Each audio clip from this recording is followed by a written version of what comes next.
أجمعين. قال الله تعالى: إن تمسسكم حسنة تسؤهم وإن تصبكم سيئة يفرحوا بها وإن تصبروا وتتقوا لا يضركم كيدهم شيئا. கண்ணியத்திற்கும் மரியாதைக்கும் உரிய சகோதரர்களே, பாசத்திற்குரிய மூமின்களே, இன்று சூரா ஆலு இம்ரான் நிறைவாக ஓதி முடிக்கப்பட்டது. பல்வேறு செய்திகளை இந்த அத்தியாயத்திலே அல்லாஹ் பேசுகிறான். தினசரி நாம் இங்கே தராவீஹுக்கு வருகும் பொழுது ஒரு உறுதிப்பாடோடு வர வேண்டும். 20 ரக்காயத்து வேறு வழி இல்லை, கேட்டாகணும். இன்னைக்கு 1.25 அல்லது 1:10 அல்லது 1:20 எம்பிட்டு நேரம் அஜரத்து இருக்க போகிறாரு தெரியலையே என்ற எண்ணத்தை கடந்து இன்று ஓதப்பட்ட வசனங்களில் ஏதாவது ஒரு 10 வசனத்தின் பொருளையாவது நான் இன்றைய பொழுதிலே படிக்கப் போகிறேன் என்ற உறுதிப்பாட்டை நாம் எடுத்துக்கொள்ள வேண்டும். இன்ஷா அல்லாஹ் எடுத்துக்கலாமா? அல்லாஹ் தௌஃபீக் செய்வானாக. அன்பு சகோதரர்களே, எக்கச்சக்கமான செய்திகளை இன்றைய ஓதப்பட்ட வசனங்களிலே அல்லாஹ் பேசுகிறான். நான் சொல்வதுண்டு, போகிற இடமெல்லாம் சொல்வதுண்டு, அல் குர்ஆன் என்பது சம்பிரதாயத்திற்கு படிக்கப்படுகிற வேதம் அல்ல. அதிலே சொல்லக்கூடிய செய்திகளை உள்வாங்கி நம் வாழ்க்கையில் அதை சிந்தித்து செயல்படுத்துவதற்கான உண்டான வேதனம் அது. எனவே இனிவரும் நாட்களில் அப்படி யோசிப்பதற்கும் சிந்திப்பதற்கும் செயல்படுவதற்கும் அல்லாஹ் நமக்கு வலுவான பலத்தை தருவானாக. அன்பு சகோதரர்களே, இன்று ஓதப்பட்ட வசனத்தில் ஒன்று நமக்கு மிகப்பெரிய ஆறுதலையும் மிகப்பெரிய ஒரு உந்து சக்தியாகவும் இருக்கிறது. அல்லாஹ் சொல்லுகிறான், பாருங்கள். இன் தம்சஸ்கும் ஹசனத்துன் தசுகுஹும், மனிதர்களின் சில முகங்களை அப்படியே உரித்து காண்பிக்கிறான், தோல் உரித்து காண்பிக்கிறான். உங்களுக்கு ஏதாவது ஒரு நலவு ஏற்பட்டு விட்டால் அவர்களுக்கு பெருத்த நஷ்டமாக இருக்கும், அது அவ்வளவு கவலையா இருக்கும். ஒயின் துசிபுக்கும் செய்ய அத்துயும் எஃப்ரஹூ பிஹா, உங்களுக்கு ஏதாவது சங்கடம் வந்துச்சுன்னா அதை நினைச்சு நினைச்சு நினைச்சு நினைச்சு அவன் சந்தோஷப்படுவான். உங்களுக்கு ஏதாவது சிரமம் வந்தா அவனுக்கு சந்தோஷமா இருக்கும்.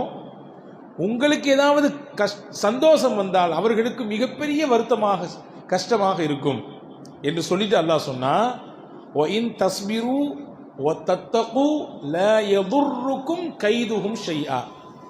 2 விஷயத்தை நீங்க வலுவா பிடிச்சுக்கணும். ஒன்று, உங்கள் வாழ்க்கையில் வரக்கூடிய பல்வேறு நெருக்கடிகளிலே, சோதனைகளிலே பொறுமை என்பதை நீங்கள் கையில் இறுக்கமாக பிடித்துக் கொள்ள வேண்டும். 2வது, எல்லாவற்றுக்கும் மேலாக அல்லாஹ் இருக்கிறான் என்கின்ற அந்த நம்பிக்கையையும் அந்த இறை பக்தியையும் முழுதாக நீங்கள் இறுக பற்றி பிடித்துக் கொள்ள வேண்டும். இந்த 2 உங்கள்கிட்ட இருந்துச்சின்னு சொன்னா லா யதுர்ருக்கும் கைதுஹும் ஷைஆ, உங்களுக்கு எதிராக யார் யாரெல்லாம் எந்தெந்த ரூபத்திலே திட்டங்களையும் காய்களையும் நகர்த்துகிறார்களோ அவர்களின் எந்த தீங்கும் உங்களை எதுவும் செய்யாது என்று அல்லாஹ் சொல்கிறார். அன்பர்களே, இந்த வசனம் இறக்கப்பட்டது குஃபார்கள், முஷ்ரிக்கீன்கள், முஸ்லிம்களுக்கு எதிராக எந்த மனநிலையிலே இருந்தார்கள் என்பதை சொல்லும் விஷயமாக இறக்கப்பட்டது. ஆனால் இன்னைக்கும் நிறைய நபர்களை பார்க்க முடிகிறது, நமக்கு ஏதாவது ஒரு மகிழ்ச்சி என்றால் அவர்களுக்கு பொறுத்து கொள்ளவே முடியவில்லை. நமக்கு ஏதாவது கஷ்டம்னா அவன் அப்படி சந்தோஷப்படுறான், வானத்துக்கும் பூமிக்கும் குதிக்கிறான், இல்லையா? பொதுவாகவே மனிதர்களில் சிலருடைய எண்ணப்பாடு இப்படித்தான் இருக்கும், இதுதான் இயல்பு, கடந்து போய்கொண்டே இருங்கள், இப்படியும் சில மனிதர்கள் உலகத்தில் வாழுகிறார்கள் என்ற எண்ணத்திலே நீங்கள் போய்கொண்டே இருங்கள் என்று அல்லாஹ் ஆறுதல் படுத்துகிறான். நல்லெண்ணம் என்பது ரொம்ப முக்கியமானது. எல்லாத்தின் மீது நல்லெண்ணம் வைக்கணும், எல்லாரின் மீதும் உயர்வான எண்ணம் வைக்க வேண்டும். ஏனென்றால் இந்த சத்திய இஸ்லாமிய இதனுடைய பெயர் என்ன? அத்தீனு அந்நசீஹா, மார்க்கம் என்பது பிறர் நலம் நாடுதல், அடுத்தவருக்கு எப்படி நலனை கொடுக்கலாம் என்று சிந்தித்தல். நீங்க கேட்கலாம், இப்படிலாம் உலகத்தில் சிந்திக்கிறதுக்கு இன்னைக்கு ஆள் இருக்கவா செய்யறாங்க? எப்படி குளிய தோண்டலாம் என்றல்லவா பார்த்து கொண்டிருக்கிறார்கள், எப்படி இவரை கீழே தள்ளிவிடலாம் என்றல்லவா பார்த்து கொண்டிருக்கிறார்கள். யாரும் எப்படியும் என்ன ரூபத்திலும் சிந்தித்து விட்டு போகட்டும், நாம் நல்லதையே சிந்திப்போம், நாம் நல்லதையே நினைப்போம். அருமை நாயகம் ஸல்லல்லாஹு அலைஹி வஸல்லம் சொன்னார்கள், ஒரு முஸ்லிம் இன்னொரு சக முஸ்லிமுக்கு செய்ய வேண்டிய கடமைகள் 6 நாங்கள் ரசூலுல்லாஹ் நல்லெண்ணத்தோடு செய்யணும். ஒரு விஷயம் என்ன தெரியுமா? முதல் விஷயம், அவரை சந்தித்தால் மனதிலிருந்து முகமன் சொல்ல வேண்டும், சலாம் சொல்ல வேண்டும். அஸ்ஸலாமு அலைக்கும். சலாம் என்பது வாய் வார்த்தைகளாக இன்றைக்கு சம்பிரதாயமாக சுருங்கி போனது. ஆனால் சலாமை போன்று ஒரு சிறந்த துவா எதுவுமே கிடையாது. அஸ்ஸலாமு அலைக்கும் என்றால் அல்லாஹ் உங்களுக்கு எல்லா சாந்தி சமாதானத்தையும் நலவையும் தரட்டும் என்பதுதானே இதனுடைய பொருள். ஒருவர் அடையாளம் காணப்படுகிறார் முஸ்லிம் என்று, முதலில் அவருக்கு நீங்கள் செய்ய வேண்டிய விஷயம் சலாம் சொல்லுங்கள். சலாமே உள்ளத்தில் இருக்கக்கூடிய அழுக்கையும் கசடுகளையும் நீக்கிவிடும். அன்பையும் பரிவையும் பாசத்தையும் உள்ளத்திலே அப்படியே மலரச் செய்துவிடும். நீங்கள் சொல்லி பாருங்கள், நீங்கள் உங்களை யார் வெறுக்கிறார்கள் என்று நினைக்கிறீர்களோ அவர்களுக்கு முன்னாடியே சொல்லி பாருங்கள். இன்றில்லாவிட்டாலும் தொடர்ச்சியாக நீங்கள் சொல்லக்கூடிய ஒவ்வொரு சலாமும் அவருடைய உள்ளத்தின் கதவை போய் வேக வேகமாக தட்டி ஒரு கட்டத்தில் உங்களின் மீது வெறுப்பை அது களைந்து அன்புக்கு வழிவகை செய்துவிடும். எனவே ஒரு முஸ்லிம் செய்ய வேண்டிய முதல் விஷயம் சலாம். இரண்டாவது சொன்னாங்க, இதா தஆக ஃபஅஜிபுஹு, அவர் உங்களை கூப்பிடுகிறார், ஒரு விருந்தோம்பலுக்கு அழைக்கிறாரு, நான்லாம் எங்கேயும் போறது இல்லைங்க, எந்த வீட்டுக்கும் ஏறுறது இல்லைங்க என்று சொல்லி பெருந்தன்மையோடு கடந்து போகக்கூடாது. அவருக்கு பதில் சொல்ல வேண்டும். அவர் கூப்பிட்டால் அவர் வீட்டுக்கு போக வேண்டும். அவர் விருந்தோம்பல் செய்தால் அந்த விருந்தோம்பலை ஏற்றுக்கொள்ள வேண்டும். இது அந்த முஸ்லிமுக்கு நீங்கள் செய்யக்கூடிய கடமை. நாங்கள் ரசூலுல்லாஹி ஸல்லல்லாஹு அலைஹி வஸல்லம் மூணாவதா சொன்னாங்க, இதஸ்தன்ஸஹக ஃபஅன்ஸிஹு, ஏதாவது உங்கள்கிட்ட அவர் நலவை எதிர்பார்க்கிறாரு, உங்களை நம்பி சில விஷயத்தை சொல்றாரு, உங்கள்கிட்ட சொன்னா சரியா இருக்கும்னு நினைச்சு சொல்றாருன்னா நீங்களும் அவருக்கு நலவை நாடும் விதத்திலேயே நடந்து கொள்ள வேண்டும். சொல்லும் பொழுது காதால கேட்டு வேற வேலையே கிடையாது, பே உள்ளகி என்கிட்டயே வந்து தான் எப்பவும் நிற்கும், எப்போ பார்த்தாலும் என்கிட்டயே தான் வந்து சொல்லும், வேற வேலை இல்லை, மனுஷனுக்கு குடும்பம் இல்லை, குட்டி இல்லை என்று அங்கே போனதுக்கு பிறகு கரைத்து கொட்டக்கூடாது. அவர் எதற்கு உங்களிடத்திலே வந்தார்? வேற ஆள் இல்லை என்றால் உங்களிடத்திலே வந்தார்? இல்லை, உங்களிடத்தில் சொன்னால் ஏதாவது சில நலவுகள் நடக்கும் என்ற எண்ணத்தில் வந்தார். நீங்களும் அப்படியே நடந்து கொள்ளுங்கள் என்றார்கள் பெருமானார் ஸல்லல்லாஹு அலைஹி வஸல்லம். இது நடைமுறை அல்ல, அவருக்கு நீங்கள் செய்யக்கூடிய கடமை என்றார்கள் பெருமானார். 3. நாலாவது சொன்னாங்க, வைதா அதஷ ஃபஹமிதல்லாஹ ஃபஷம்மித்ஹு, அவர் தும்மினார் அல்ஹம்துலில்லாஹ் என்று சொன்னார், நீங்கள் அவருக்கு பதிலாக யர்ஹமுக்கல்லாஹ் என்று சொல்லுங்கள். எவ்வளவு தூரம் கடமை என்று பாருங்கள். நாலாவது விஷயம். ஐந்தாவதாக பெருமானா சொன்னார்கள், இதா மரித ஃபஉதுஹு, அவர் ஏதாவது நோயாளி ஆகிட்டாரு, ஏதாவது ஒரு சிரமத்தில் நோய்வாய்ப்பட்டு வீட்டில் இருக்கிறார், அவரை போய் நலம் விசாரியுங்கள். இதுவும் அவருக்கு நீங்கள் செய்ய வேண்டிய கடமைதான். ஆறாவதாக ரசூலுல்லாஹ் முத்தாய்ப்பாக சொன்னார்கள், இதா மாத ஃபஅத்பிஉஹு, அவர் இறந்து போய்விட்டால் இந்த உலக வாழ்க்கையை முடித்து மறு உலக வாழ்க்கையை துவங்க போகிறார். மரணம் அதானே மரணத்தினுடைய துவக்கம் என்பதே மறு வாழ்க்கையினுடைய ஒரு முதல் புள்ளி. அதை துவங்கிட்டார்னா அவருடைய ஜனாசால போய் பங்கெடுத்துங்க.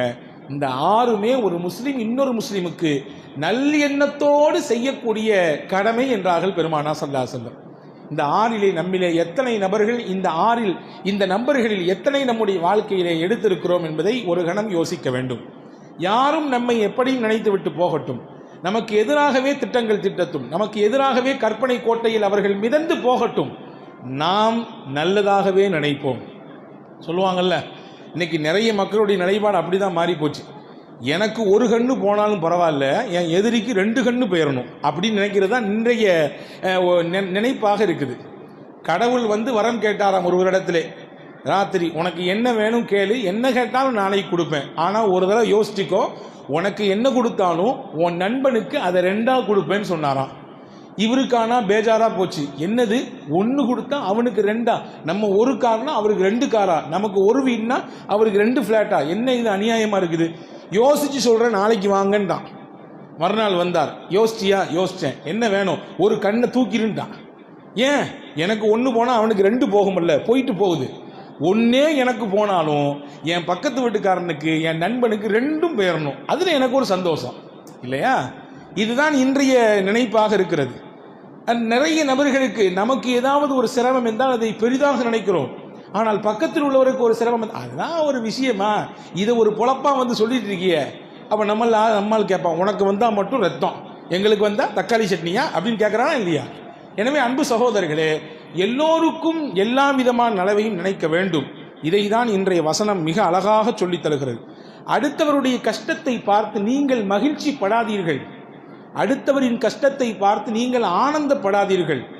நீங்கள் கஷ்டப்படும் பொழுது பிறருடைய உதவி உங்களுக்கு கிடைக்க வேண்டும் என்று விரும்பினால், ஒருவர் கஷ்டப்படுகிறார் என்று தெரியும் பொழுது உங்களால் என்ன அனுசரணையாக நடந்து கொள்ள முடியுமோ அப்படி நடந்து கொள்ளுங்கள் என்று மார்க்கம் நமக்கு வலியுறுத்துகிறது. ஏன் இப்படியான சிந்தனை வருகிறது? ஒருத்தருடைய கஷ்டத்தை பார்த்து, வளர்ச்சியை பார்த்து ஏன் நமக்கு பொறுக்கிறது இல்லை அப்படின்னா, ஒரு ஒரு ஒரு ஒரு குணம் அது நம்மிடத்திலேயே சிலருக்கு இருக்கிறது. அந்த குணம்தான் அந்த வளர்ச்சியையும் அந்த முன்னேற்றத்தையும் பார்க்கும் பொழுது ஒரு விதமான கொதிநிலையை ஏற்படுத்துகிறது. என்ன குணம்? அதுதான் பொறாமை என்ற குணம். ஆக மோசமான குணம். சைத்தானுக்கு அதுதான் பிறந்தது. அது பிறந்ததினால்தான் அவன் சொர்க்கத்திலிருந்து எடுத்து எறியப்பட்டான், வீசி எறியப்பட்டான். லஈனாக, சபிக்கப்பட்டவனாக ஷைத்தான் ஏன் மாறினான்? அவன் உள்ளத்திலே பொறாமை என்ற குணம் தீயாக எரிந்தது. எப்படி எரிந்தது? அது என்ன? நான் நெருப்பு. நெருப்பு எப்பொழுதுமே மேல் நோக்கி போய்கொண்டே இருக்கும். ஆதம் மண்ணு, எப்போதுமே கீழே போய்கிட்டே இருப்பாரு. நான் உயர்ந்தவன், ஆதம் தாழ்ந்தவர். அவருக்கு போய் நான் சிரம் பண்ணியணுமா? இது என்ன இது என்று எண்ணப்பட்டான். அப்படி எண்ண துவங்கினான். இறைவன் சொன்னான், நெருப்பு மண் என்று பார்ப்பதற்கெல்லாம் நேரம் அல்ல இது. சொன்னவன் நான், உங்கள் இருவரையும் படைத்தவன். கேட்க வேண்டியது உன் கடமை, உன் பொறுப்பு. இங்க என்ன லாஜிக் பேசிட்டு இருக்கிற? லாஜிக்லாம் அங்க வேலையே கிடையாது என்று அல்லாஹ் சொன்னான். ஆனால் அப்பொழுதும் அவனுடைய கர்வமும் அந்த பொறாமையும் அவனை தடுத்தது.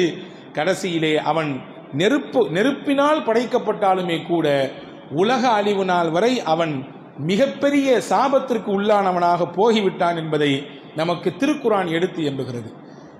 எப்படி விறகு கட்டையை தூக்கி நாம் நெருப்பிலே காட்டுகிறோம், நெருப்பு என்ன செய்யும்? அந்த விறகு கட்டையை கொஞ்சம் கொஞ்சமாக பொசுக்கி கரிச்சி ஒண்ணுமில்லாத சாம்பலாக ஆக்கிரும். ஒண்ணுமில்லாத சாம்பல் ஏன் சொல்ற தெரியுமா? அந்த விறகு கட்டையாக இருந்தது எரிந்து சாம்பலானதற்கு பிறகு கொண்டு கையில் வைத்து காத்தாடிக்கு கீழே நில்லுங்கள், ஒன்றுமில்லாமல் பறைந்து போய்விடும், பஞ்சாய் போய்விடும். நபிகள் சொன்னார்கள், எந்த மனிதனின் உள்ளத்திலே இந்த பொறாமை என்கின்ற எண்ணம் வந்துவிடுமோ அவன் அமல்கள் எல்லாம் பஞ்சாய் போய்விடும். ஒருவரின் உள்ளத்திலே பொறாமை வருகிறது. எனக்கு முன்னாடி எனக்கு பின்ன வந்தவன், எனக்கு பின்னாடி மெட்ராஸுக்கு வந்தான், எனக்கு முன்னாடி வேலைக்கு போய் சேர்ந்தான், நம்ம கம்பெனியில் எனக்கு பின்னாடி எவ்வளவு நாளுக்கு பின்னாடி இருந்தான், இப்போ இவன் எனக்கு முன்னாடி இருக்கான என்ற எண்ணத்திலே அவனை நோக்கி ஒரு விதமான காழ்ப்புணர்ச்சி, ஒரு விதமான பொறாமை எண்ணம், பார்க்கும் பொழுதெல்லாம் கரைத்து கொட்ட வேண்டும் என்கின்ற எண்ணம், அவனிடத்தில் எதையாவது பிடித்து இழுக்க வேண்டும் என்கின்ற எண்ணம் எல்லாம் இருந்ததென்றால் அல்லாஹ்வை பாதுகாக்க வேண்டும். நாம் செய்கிற அமல்கள் அது லட்சங்கள் அமல்களாக இருந்தாலும் ஒன்றுமே இல்லாமல் போய்விடும். பொறாமை என்பது அவ்வளவு ஆபத்தானது. எனவேதான் பெருமானார் ஸல்லல்லாஹு அலைஹி வஸல்லம் அதை விட்டு தவிர்த்து கொள்வதற்கு மிகப்பெரிய ஒத்துழைப்பை செய்தார்கள். அன்பான சகோதரர்களே, ஷைத்தானுக்கும் பொறாமை உண்டு தெரியுமா? நம்மை நல்லமல் செய்ய விடாமல் தடுப்பதுதான் அவனுடைய பொறாமையின் வேலை. இமாம் அபூ ஹனீஃபான்னு ஒரு இமாம் இருந்தாங்க, நமக்கெல்லாம் தெரியும். அவங்கள்ட்ட ஒருத்தர் வந்தார் ராத்திரி போல. வந்தவர் சாயங்காலம் மகரிபினுடைய சமயம். வந்தவர் சொன்னாரே, ஏங்க இந்த மாதிரி என் பிள்ளைக்கு நகை சேர்த்து வச்சுருந்தேன், காசு கல்யாணத்துக்கு சேர்த்து வச்சுருந்தேன், அந்த காசு பணத்தை எங்கே வச்சேன்னு தெரியல, அதை எப்படின்னா நீங்கள் தான் கண்டுபிடிச்சி தரணும்னாரு. இமாம் சொன்னாங்க, எப்போ அது மார்க்க சட்டை ஏதாவது முன்ன பின்ன குழப்பம்னு கேட்டால் நான் சொல்லுவேன் பதில். காசை தொலைச்சிட்டு என்கிட்ட கேட்டால் நான் எப்படியா பதில் சொல்கிறது? நீ எங்கே வச்சேன்னு எப்படி தெரியும்? இல்லை எனக்கு எப்படியா நீங்கள் தான் திரும்பி சொல்லி ஆகணும்னு நீங்கள் சொல்லுங்கன்னு. உடனே ஹஸரத் இமாம் அபூ ஹனீஃபா ரஹ்மத்துல்லாஹி சொன்னாங்க, சரி இன்னைக்கு ராத்திரி தூங்குறதுக்கு முன்னாடி சாப்பிடு. சரி, அது இல்லாமல் இல்லையே, சரி அடுத்து என்ன செய்யணும்? ஒழு செய்யி. சரி அடுத்து என்ன செய்யணும்? பேசாமல் தொழுக ஆரம்பிச்சிருந்தாங்க. எத்தனை ரக்காயத்து இமாம் தொழணும்னாங்க. ரக்காத்துலாம் கணக்கு கிடையாது, ஃபஜர் வழியை தொழுதுட்டே இருந்தாங்க. ஃபஜர் உதயமாகும் வரை தொழுதுட்டே இருந்தாங்க. இவர் சரி கேட்டு வந்துட்டார். ஏன்னா பிரச்சனை இல்லை, அவருக்கு காசு கிடைச்சாகணும். பொதுவாகவே ஏதாவது ஒரு சங்கடம்னா நம்முடைய இபாதத்தினுடைய ஸ்டைலே மாறும். பார்த்துறீங்களா? ஏதாவது நமக்கு தேவைன்னா நம்முடைய துவாவினுடைய அமைப்பே மாறி போயிடும். ஒன்றும் இல்லை, அது உதாரணம் பார்க்கணும்னு வச்சுங்களேன். இப்போ எக்ஸாம் நடந்துட்டு இருக்குது, இப்போ பப்ளிக் எக்ஸாம் நடந்துட்டு இருக்குது. நம்ம பிள்ளைகள் பப்ளிக் எக்ஸாமுக்கு போகிறதுக்கு முன்னாடி அவன் தொழுகிற ஸ்டைலை பாருங்கள், அவன் கையேந்திர ஸ்டைலை பாருங்கள், அப்படியே உருகிடுவான். அம்மா அப்பாவை பார்த்து ஆச்சரியப்படுவாங்க, அப்போ என் பிள்ளை எந்த அளவுக்கு இறைவன்ட்டு எவ்வளவு உருக்கமாக கேட்குறான். பொதுவாகவே சொல்லுகிறேன், ஒரு தேவை என்றால் நமக்கு ரொம்ப உருகி கேட்போம். அந்த மனிதருக்கு தேவை, காசை தொலைச்சி தெரியணும். போய் தக்பீர் கட்டி தொழ ஆரம்பித்தார். 2 ரக்காய் தொழுதார். 4 ரக்காய் தான் தொழுது முடிச்சிருப்பாரு. அவருக்கு ஞாபகம் வந்துருச்சு, நீங்கள்லாம் மண்டையாடுறதை பார்த்தா ஹஜ்ரத் எங்களுக்கும் பல சமயம் தக்பீர் கட்டினா தான் ஞாபகமே வருது, தொலைச்சது ஃபுல்லாக ஞாபகம் வருது, இப்போ இல்லை கடந்த கால ஞாபகம்லாம் வருது என்றெல்லாம் சொல்வதை போன்று தெரிகிறது. உடனே அவருக்கு ஞாபகம் வந்துருச்சு, போய் எடுத்துட்டாரு. அதுக்கு பின்னாடி ரக்காத்துகள் தொழலை, ஏன்னா கிடைச்சிருச்சு இல்லை விஷயம், விட்டுட்டாரு. காலையில் ஃபஜர் தொழுது நேராக போனார், இமாம்கிட்ட போனார், சொன்னார் எனக்கு தொலைந்து போன பொருள் கிடச்சிருச்சு, ரொம்ப சந்தோஷம், அல்ஹம்துலில்லாஹ், போயிட்டு அப்பான்ட்டாங்க. இவருக்கு ஒரு சந்தேகம், தொலைந்து போன பொருளை தேடுவதற்கு இமாம் ஏன் தொலை சொன்னாங்க, அதில் என்ன லாஜிக் ஒன்றும் புரியலையே கேட்டாங்க.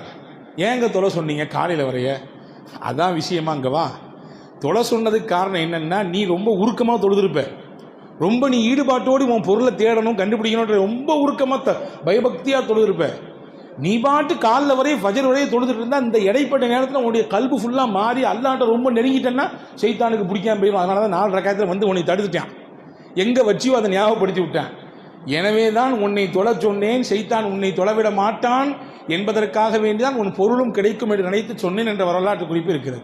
இப்போ சைத்தானுக்கும் பொறாமை, எதில் பொறாமை, நம்ம நல்ல அமல் செஞ்சிடக்கூடாது, கொஞ்ச நேரம் கூடுதலாக பள்ளியாசலில் உட்காந்துடக்கூடாது, கூட 4 வார்த்தை கேட்டுறக்கூடாது, கூட 4 ரக்காத் தொழுதக்கூடாது, அப்படியான பொறாமை இருக்குது. பொறாமை இருக்கிறது ரொம்ப ஆபத்தானது. அதுதான் மனிதனுடைய சிந்தனையை கெடுத்து பல்வேறு விதமான இடங்களுக்கு காரணமாகும். ஒரு குட்டி கதை சொல்லி முடிக்கிறேன். ஒரு ஊரில் ஒரு மன்னர் இருந்தாராம். அந்த மன்னருக்கு நெருக்கமான ஒரு மந்திரி இருந்தாராம். மந்திரி நெருங்கினாதான் அதுக்கு மேலே இருக்கிறவங்களுக்கு பிடிக்கவே பிடிக்காத. ராஜா கூட ஏன் இந்த ஆள் இவ்வளோ நெருக்கமாக இருக்கிறான், இந்த நெருக்கத்தை எப்போதையாவது குறைச்சி விடணும், உடைச்சி இவனையும் ராஜாவையும் பிரிக்கணும். ஒரு திட்டம் போட்டார். கூடுதல் சிறப்பு அதிகாரம் பெற்ற மந்திரி இந்த கடைநிலையில் இருக்கக்கூடிய மந்திரியை கூப்பிட்டு, என் வீட்டை இன்னைக்கு உனக்கு விருந்து வான்னு கூட்டு போனார். கூட்டு போய் நல்லா சாப்பாடு கொடுத்தாரு. அந்த சாப்பாட்டில் அதிகபட்சமாக வெங்காயம், பூண்டு போன்ற வகைராக்கள் சேர்த்திருந்தார்.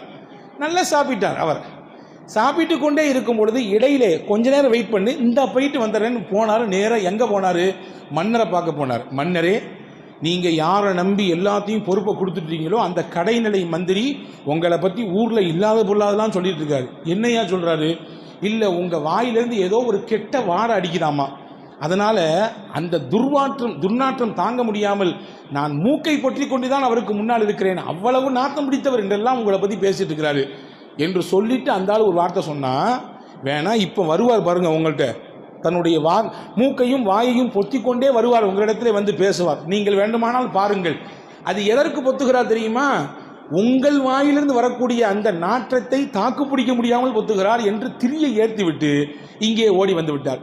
ஏன் அவர் வந்தார் தெரியுமா, அவருக்கு தெரியும் இவர் பூண்டையும் வெங்காயத்தையும் சாப்பிட்டு இருக்கிறார், இந்த வாடையோடு போய் மந்திரி இடத்திலே நின்னால் அவருக்கு அது இடைஞ்சலை கொடுக்கும், எனவே கையை வைத்து நாம் மூடிக்கொள்வோம் என்ற அக்கறையோடு தான் அவர் போவார் என்று இவருக்கு தெரியும். எனவே தான் அங்கே போய் கோர்த்து விட்டார். இவர் முடித்து விட்டு நேராக மன்னரை சந்திக்க போனார். மன்னர் பேசினார். பேசும் பொழுது இந்த கடைநிலை மந்திரி கையை கொண்டு வாயை மூடிக்கொண்டார்.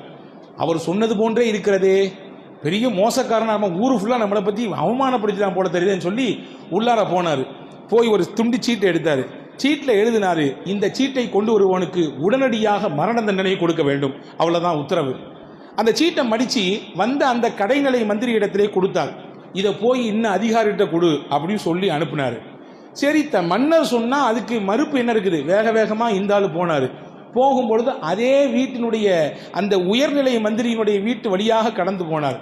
இவர் பார்த்தார், எங்கேருந்து ஏன் போகிற, மன்னர் எனக்கு முக்கியமான ஒரு பொறுப்பு கொடுத்துருக்காரு, வேலை கொடுத்துருக்காரு.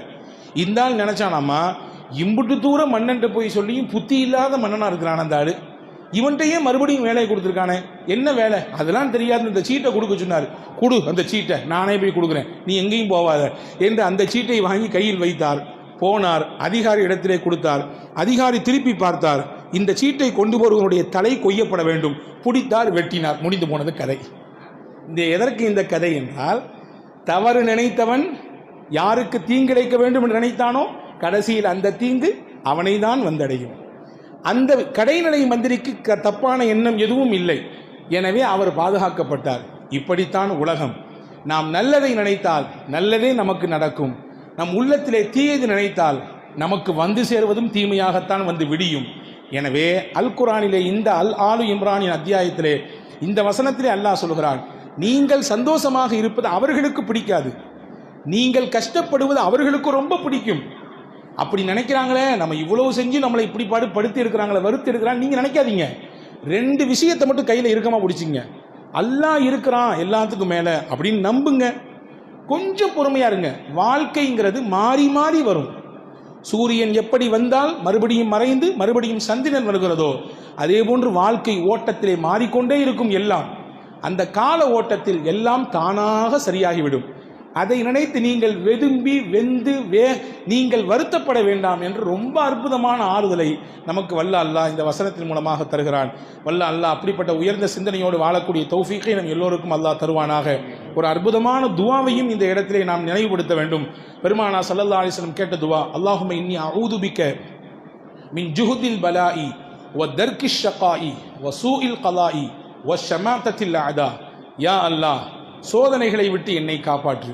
வ தர்கிஷ் ஷகாஇ, யா அல்லாஹ், பெரிய பெரிய பாவங்களை விட்டு என்னை காப்பாற்று. வ சூஇல் கலாஇ, அதே போன்று யா அல்லாஹ், ஹராமான விஷயங்களை விட்டு என்னை காப்பாற்று. 4வதாக ரசூலுல்லாஹ் கேட்டாங்க, மின் ஷமாத்தத்தில் அஅதா, எனக்கு ஒரு கஷ்டம் வந்து அந்த கஷ்டத்தின் மூலமாக என் எதிராளி சந்தோஷப்படக்கூடாது, அப்படியான நிலையை விட்டு என்னை காப்பாதுன்னு கேட்டாங்க. இதையும் நாம் ஓதுவோமையானால் நிச்சயமாக நம்முடைய நிலை மாறும் என்ற நம்பிக்கையோடு இருப்போம். வல்ல அல்லாஹ் தௌஃபீக் செய்வானாக. ஆமீன். பிஹக்கி சையதுனா முஹம்மதின் வ ஆலிஹி வ அஸ்ஹாபி அஜ்மஈன்.